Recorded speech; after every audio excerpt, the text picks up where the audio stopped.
One of our businesses is that we offer group life and disability insurance to employers.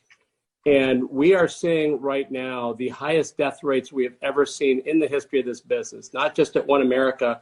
The data is consistent across every player in that business. Now, this is primarily working age people, 18 to 64, that are in employers like all the employers on the screen here.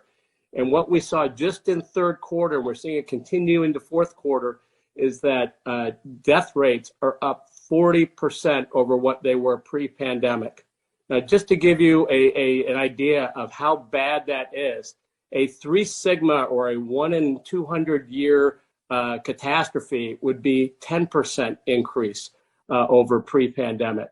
So 40% is just unheard of.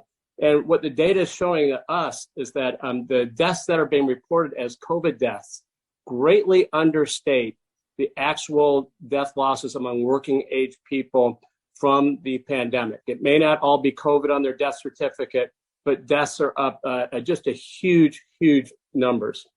We're also seeing an uptick in disability claims.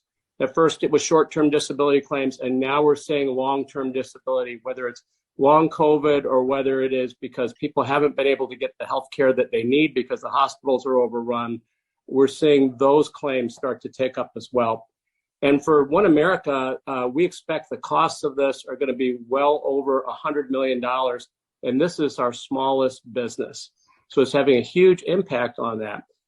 Those costs will trickle towards other employers over time because premiums are starting to go up. So it will cost more for employers.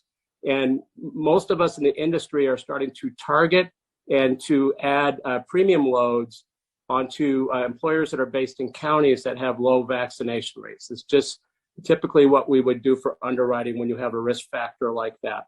There's also going to be higher costs on employers from greater absences, particularly in a time when there's low unemployment and workers are hard to come by.